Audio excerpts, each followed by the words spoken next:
vamos a hablar de las elecciones de Ecuador en 2017, también fueron unas elecciones complejas, ríspidas, muy cerradas, y bueno, ¿quién mejor? La verdad es que no necesita ni presentación, pero la doctora Flavia Freindenberg, ampliamente conocida en el medio electoral en América Latina, sus textos, sus investigaciones, me parece que es una de las referencias más importantes que tenemos en la materia. Hoy en día investigadora del Instituto de Investigaciones Jurídicas de la UNAM, nos va a hablar de eso y voy a aprovechar, Flavia, para que también hables, porque justo le hice una pregunta a Gerardo, pero ya no estaba, si la OEA ha considerado hacer una base de datos que es sobre los sistemas electorales en la región que pueda ser utilizada para quienes se dedican a la academia. Me parece que aquí es momento de hablar del Observatorio de Reformas Políticas y todo el trabajo que tienen, porque creo que la base de datos ahí está, ¿no? De hecho, esa es la referencia que debe ser. Y además, déjenme decirles que además Flavia ha sido una gran aliada de estrategia en todo este tiempo, sigue nuestra misma filosofía, que es construir y es aportar y es trabajar en favor de la democracia, del estudio, del análisis, de la divulgación, y es una aliada permanente de estrategia electoral. Hemos trabajado en muchas ocasiones de la mano y te agradezco muchísimo y para nosotros es un honor que nos acompañes, Flavia. Muchas gracias. A mí me emociona mucho hablar de Ecuador, les decía, después de escucharla a Ana, a quien conocí, compartí recientemente una mesa y de la cual estoy muy agradecida de sus experiencias para el caso peruano y me da mucho gusto escucharla. Y escuchando todo lo que nos acaba de enseñar sobre Perú, dije, ¿qué podré decir que sea un poquito más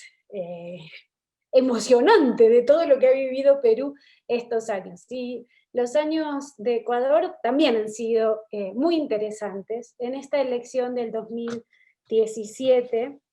en la cual además tuve el honor de participar como observador internacional en ese momento, ya saben que las y los académicos tenemos más dificultades de poder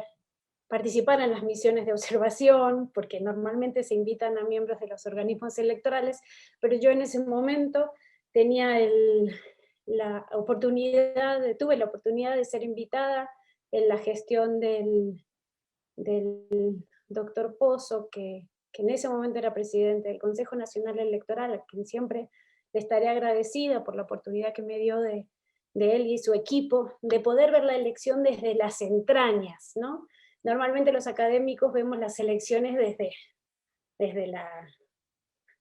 como dirían los toreros, desde la estrada, ¿no? Desde la barra, pero nosotros tuvimos la oportunidad de ir en una misión internacional muy amplia y yo tuve la oportunidad de ver estas 11 elecciones. Esta era la elección número 11 desde la instauración democrática en el 78, 79, de mi querido paísito,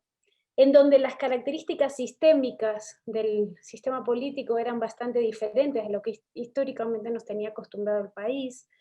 Eh, Veníamos de 10 años de elecciones donde ven un mismo partido político, en un país que no está hecho para partidos, o en un país donde la historiografía se ha referido normalmente a las debilidades y a las dificultades para construir partidos consolidados. Veníamos de 10 años de un mismo partido con un liderazgo muy importante que había generado posiblemente un parteaguas en la historia política del Ecuador. Veníamos manteniendo, pero diluido un poquito, los clivajes tradicionales, sierra-costa, de clase. Veníamos con un movimiento indígena que estaba en ese momento, no sé si cooptado, porque no creo que el movimiento se pueda cooptar, pero sí como más débil o menos en las calles de lo que históricamente había, o lo que los últimos años había estado, y estábamos en un momento de conflictividad muy fuerte entre posiciones, digamos, enfrentadas entre lo que se ha llamado en algunos lados como correísmo, anticorreísmo, ¿no? Una parte de la población muy cercana a las posiciones que estos 10 años de gobierno habían supuesto para el país, en términos económicos, en términos sociales, en términos políticos, en ese contexto donde se había reducido la pobreza del 36% en 2007 a 23% en 2015, donde se había hecho fuertes inversiones en términos de modernización de infraestructuras, donde se había incrementado significativamente el porcentaje de personas afiliadas al Seguro Social, donde el desempleo se había mantenido bajo, donde había habido un crecimiento económico medio de 3,9, pero donde los niveles de pluralismo político habían bajado sustantivamente, donde se perseguían a periodistas que no estaban alineados a la línea política del partido, del movimiento o del liderazgo, donde en ese momento ya en 2017 los precios de las materias primas habían cambiado y entonces los principales ingresos por los que habían sostenido la economía y el desarrollo económico de los últimos 10 años ya no estaban tan fluidos, y donde había ya escándalos de corrupción, las denuncias por Odebrecht ya estaban a la palestra, y había serios problemas económicos que habían hecho sentir a esa clase media que se había de alguna manera también beneficiado, y esa redistribución de la riqueza, o algún tipo de redistribución de la riqueza que había beneficiado a sectores que antes no se sentían parte del sistema político, ya venía como un cierto desencanto con esa bonanza económica que había habido estos 10 años. Entonces, en ese contexto son las elecciones del 2017, me armé una pequeña hoja de ruta para guiarlos, para mostrarles fundamentalmente qué supusieron estas elecciones del 2017 en el contexto de la democratización del Ecuador, y algunas lecciones en perspectiva comparada, un poco en consonancia de lo que hablaba Gerardo, pensando de qué manera esas grandes lecciones que tiene América Latina se dieron se pueden leer a través de esta elección. Bueno, esta es una elección general, es decir, que fue presidencial y legislativa. Ustedes saben que en el Ecuador, si tú como candidato presidencial no consigues sacar en la primera vuelta el 50% de los votos, o 40% y 10 puntos de diferencia con el siguiente candidato más votado, pasas a una segunda vuelta. La primera vuelta se hizo el 19 de febrero, la segunda vuelta se activó para el 2 de abril del 2017. Estos son datos básicos de la elección que me parecen importantes, porque en los últimos años, y en la elección del 2017 se notó claramente, ha habido una importante profesionalización de la administración electoral en el Ecuador. Y la elección del 2017 lo mostró con una claridad respecto a cuáles eran los tiempos de campaña, respecto a cómo se accedía a los medios, respecto al papel de las encuestas, que jugaron un papel clave en esa campaña, tanto en la primera como en la segunda vuelta, con un electorado que está fundamentalmente, por supuesto, residiendo en el Ecuador, pero también con electores que votan desde el extranjero, ya sea en las circunscripciones que hay en Europa, Asia o América, y desde donde se eligen además escaños, no son escaños reservados, digo, para no discutir con Rodrigo sobre este tema, no son necesariamente escaños reservados al estilo indio, sino que son más bien de electores que se eligen desde la población que está registrada para votar desde el extranjero. La elección se dio en un sistema de partidos que venía siendo ya predominante. Quizás si esta elección 2017, ahora les voy a decir por qué tengo dudas de esta información, pero si se hubiera dado en los términos de un sistema parlamentario, podríamos haber dicho que esta era una elección ya que cambiaba el sistema de partidos por la cantidad de elecciones que veníamos observando. El sistema siguió siendo fragmentado, es decir, tenía una importante fragmentación en torno a la oferta partidista, pero no fue ni mucho menos la mayor cantidad de partidos compitiendo. Solo había 70 partidos registrados, 16 de alcance nacional, y yo sé que luego en México se asustan cuando tienen 10, pero compitieron 8 candidaturas presidenciales. Continuaba la polarización, como les decía, entre el correísmo y el anticorreísmo, los clivajes tradicionales, y estábamos también en un momento,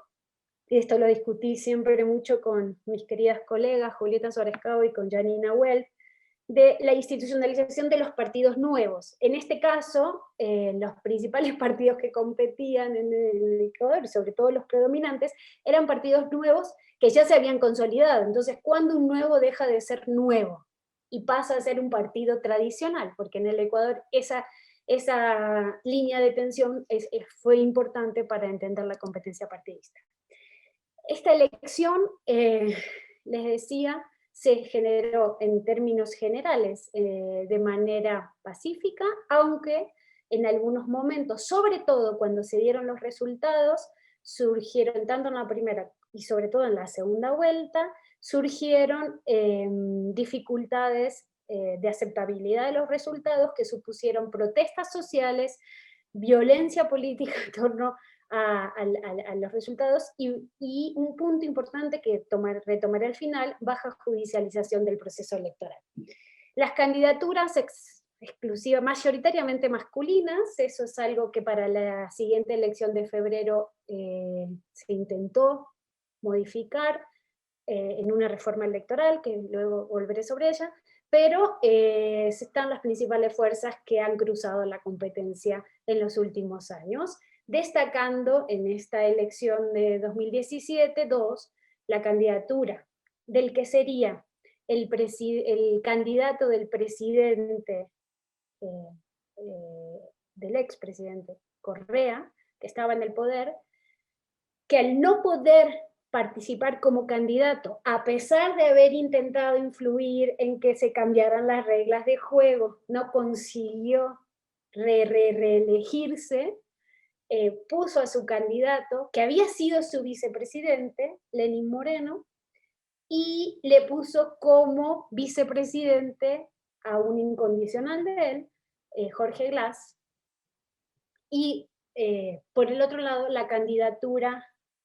de lo que sería, en términos ecuatorianos, la derecha costeña ecuatoriana, articulada fundamentalmente detrás de Guillermo Lasso, que en este momento de competencia del 2017, esa derecha ecuatoriana costeña va a ir fragmentada, tanto por este partido que les decía, Alianza Creo Suma, pero por el otro lado con los socialcristianos que no negociaron con Lasso en ese momento, y que hicieron que estos partidos de raigambre costeña, que esto lo quiero poner en cuestionamiento porque luego les voy a mostrar los resultados y para que vean cómo cambió esto, pero fueron fragmentados a la elección frente al correísmo. Entonces, estas elecciones fueron elecciones competitivas. Creo que la gran pregunta era cómo mantener o cómo garantizar la continuidad en el cambio. Fueron unas elecciones muy observadas, fueron unas elecciones que se generaron con alta competencia y además con alta competitividad. Y si ustedes comparan esta elección con las otras realizadas en el Ecuador, las del 2017 se caracterizaron por volver a tener más incertidumbre en los resultados que lo que había pasado cuando Correa era candidato. Y por otro lado, hay una diferencia de competitividad entre la primera vuelta y la segunda vuelta, pero como ustedes pueden ver en las otras elecciones anteriores previas, no hay una tendencia necesariamente en un solo sentido en primera o segunda vuelta respecto al nivel de competitividad.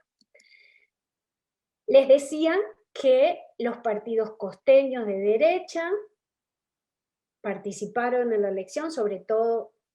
la candidatura de Lasso, y en los resultados en la primera vuelta, lo que encontramos es que la candidatura de Lenín Moreno consiguió 11 puntos de diferencia sobre la candidatura de Lasso. En la segunda vuelta la distancia fue mucho menor, del 2%, entre uno y otro candidato, pero si se dan cuenta, en la primera vuelta, fíjense lo que le faltó a Lenin para no pasar a la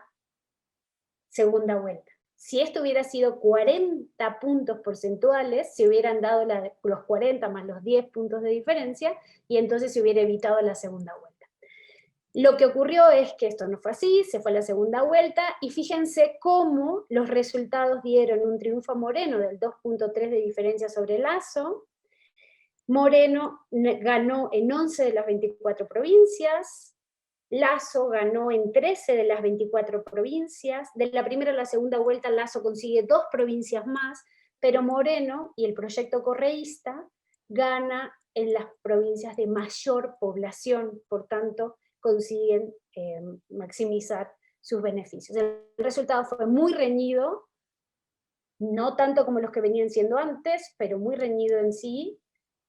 Hubo una alta fragmentación, no tan alta como la que va a haber estas próximas semanas en la elección del 2021, porque como ustedes ven,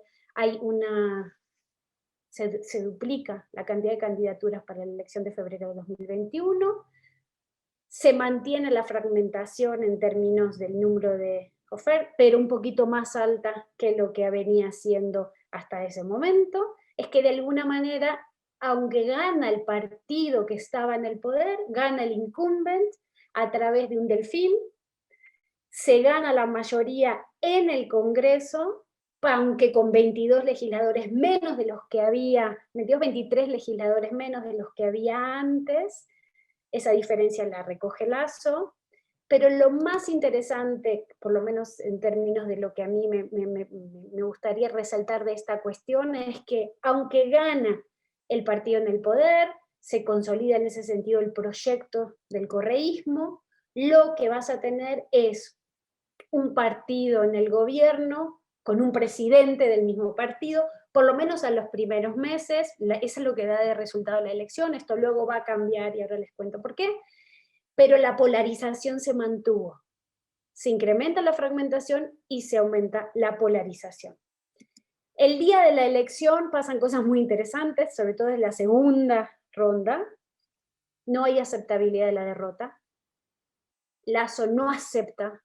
los resultados, la diferencia era de 2 puntos porcentuales. Los dos candidatos se declaran ganadores a partir de los resultados de boca de urna. No esperaron los resultados de la autoridad electoral. La autoridad electoral, aunque había hecho un trabajo mucho más profesional, mucho más burocráticamente, mucho más serio, mucho más riguroso de lo que posiblemente en otras ocasiones había ocurrido, también fueron cuestionados por la cercanía del presidente del Consejo Electoral con el presidente Correa. Nosotros estábamos ahí, nosotros no vimos irregularidades, la OEA no vio irregularidades. La irregularidad que hubo fue que los candidatos se autoproclamaron candidatos, los dos, con resultados de boca de urna de 2 encuestas que eran distintas y que daban ganadores a los dos. O sea, cada encuesta daba como ganador al otro candidato. Los resultados del Consejo Nacional Electoral del día de la votación, de los 2 días después, e incluso cuando se recontaron las 3.865 urnas que habían aparecido con irregularidades, dieron en el mismo sentido, ganador a Moreno por 51 puntos porcentuales y Lasso por 48.8, y eso se mantuvo en todos los conteos y reconteos que se plantearon. Déjenme reflexionar finalmente algunos elementos que nos enseña la experiencia ecuatoriana de la elección del 2017. Crecimiento de la fragmentación, cambio en el patrón de incertidumbre, más competitividad, cambio en relación a los partidos que compiten, un sistema de partidos pro partido, multipartidismo extrema, que pasó a ser de partido predominante, que ahora volvía a ser un sistema de partidos de multipartidismo moderado, ya sin el liderazgo carismático, y un gobierno de partidos, aunque sea al inicio, de la elección. Luego, en los meses siguientes, esto va a cambiar. Esta elección se caracterizó por una serie de aprendizajes. Primero, que a pesar de que se había hecho la reforma judicial para incorporar al Tribunal Contencioso Electoral, en la elección del 2017, los candidatos y sus partidos no supieron usar. Es decir, lo que en México se llama judicialización electoral, ahí los candidatos no lo usaban.